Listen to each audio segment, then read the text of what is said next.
Welcome to 100 TV.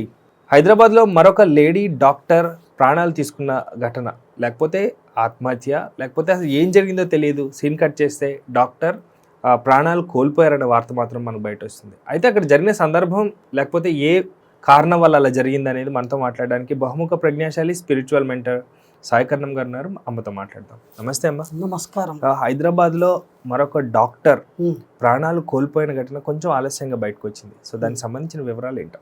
Doctor అనన్యారావు yes, విహారయాత్ర కోసము స్నేహితులతో కలిసి ఫ్రెండ్స్ తోటి ఎక్కడికో వెళ్ళారు.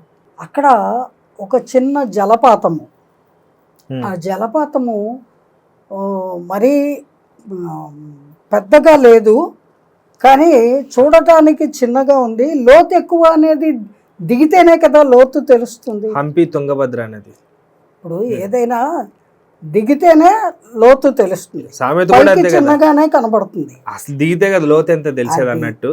పాపము పైకి చిన్నగా అలా సెలయేర్లాగా కనపడితే తుంగభద్ర అనేది, ఆ తుంగభద్ర నదిలో హంపిలో ఈవిడ అలా జంప్ చేశారు. కాసేపు సరదాగా స్విమ్మింగ్ చేద్దామని చూసారా, ఆ సరదా చివరికి ప్రాణాలని కోల్పోయేలా చేసింది. అందుకని పెద్దవాళ్ళు చెప్తూ ఉంటారు, ఆహార విహార మైథునాలు, ఈ మూడు అంశాలు కూడా లిమిట్స్లో ఉండాలి. లిమిట్ దాటితే, హద్దు దాటితే అవి ప్రాణాంతకంగా మారేటువంటి అవకాశము ఉంటుంది అని మన పూర్వీకుల నుంచి చెబుతూనే ఉన్నటువంటి అంశము. అంతేకాదు అనేక యాక్సిడెంట్స్, అనేక ప్రమాదాలు, ఇలా జలపాతాల దగ్గర సెల్ఫీలు తీసుకుంటూ చనిపోయిన వాళ్ళు ఎన్నో మనము వింటున్నాము, వాటి గురించి మాట్లాడుతున్నాము. దురదృష్టం ఏంటంటే ఈ డాక్టర్లే చనిపోతున్నారమ్మా. ఇక్కడ ఏమండి, జలపాతానికి ఆ లోతుగా ఉన్నటువంటి ఆ జలపాతానికి వచ్చి అందులో దూకిన వాళ్ళు డాక్టరా యాక్టరా అనేది తెలియదు. నా ఉద్దేశం అది కాదు. అంటే గతం నుంచి చూస్తున్న సంఘటనల ద్వారా చూస్తే ఆత్మహత్య అవ్వచ్చు, లేకపోతే రకరకాల కారణాలు అఘాయిత్యాలకి పాల్పడవచ్చు, ఈ ప్రాణాలు కోల్పోయిన ఇలాంటి విహారయాత్రలో ప్రాణాలు కోల్పోయిన వాళ్ళు అవ్వచ్చు. అందరూ డాక్టర్లు అవ్వటం కొంచెం నిరాశపరిచేది, అందరూ బాధపడే అంశం అంటున్నాను. అది తల్లిదండ్రులకి గర్భశోకం అండి. అలాగే డాక్టర్ చదివే వాళ్ళు కొంచెం బాధ్యతాయుతంగా ఉండాలి. అంటే వాళ్ళకి పిక్నిక్లకు వెళ్ళకూడదా అంటే వెళ్ళచ్చు, కొంచెం భద్రత అనేటువంటిది దృష్టిలో ఉంచుకోవాలండి. సెల్ఫ్ ప్రొటెక్షన్ అనేది వాళ్ళు మైండ్లో పెట్టుకొని వెళ్ళాలి ఎక్కడికైనా వెళ్ళినప్పుడు. అలా వెళ్ళకుండా నార్మల్ పీపుల్ లాగా, ఇప్పుడు ఒక డాక్టర్ చదువుతున్నారు, ఒక లాయర్ చదువుతున్నారు, ఐపీఎస్ చదువుతున్నారంటే వాళ్ళకి ఐక్యూ ఎక్కువ ఉంటుంది, ఎక్కువ ఆలోచన చేయగలరు వాళ్ళు. అటువంటి వాళ్ళే ముందు జాగ్రత్తలు ఆలోచించకుండా మామూలు మనుషుల్లాగా అలా అజ్ఞానంగా ఈత కొట్టడానికి వెళ్ళడం అనేది, వాళ్ళకు కూడా మనసు ఆనందం అన్ని ఉంటాయి, అవన్నీ ఉంటాయి. కానీ అది వాళ్ళ ఇంట్లో స్విమ్మింగ్ పూల్ అనుకుంటున్నాను నేనైతే. యాదృచ్ఛికంగా జరిగింది, ఎవరు ప్రాణాలు కోల్పోవాలి, యాక్సిడెంటల్ గానే జరిగింది కాదని అంటల్లా. బట్ మృత్యు ఏ రూపంలో వస్తుందో తెలీదు. నరసింహ శతకంలో చెప్తాడు, ఊరి మధ్యనో ఊరి వెలుపలనో ఉదకమందో అగ్ని ఎందో అని.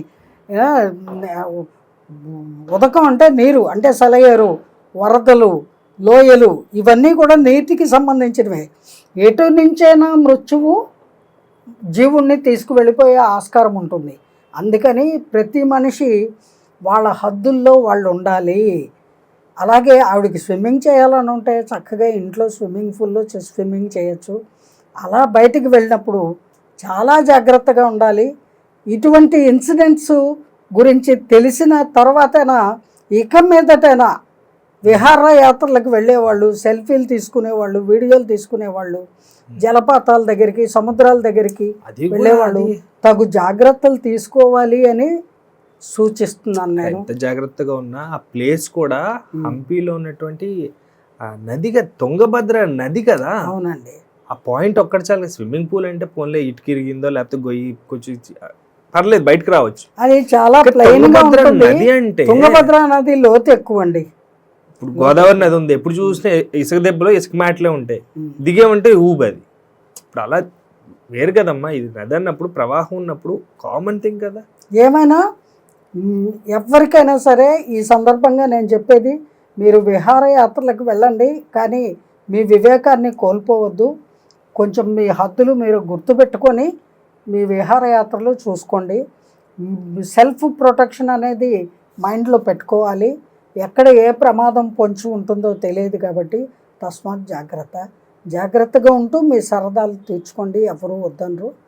We should have our limits. ఆ లిమిట్ని క్రాస్ చేయకూడదు ఎవరైనా సరే. జై Gurudev. Thank you so much అమ్మా. Thank you viewers. బాయ్.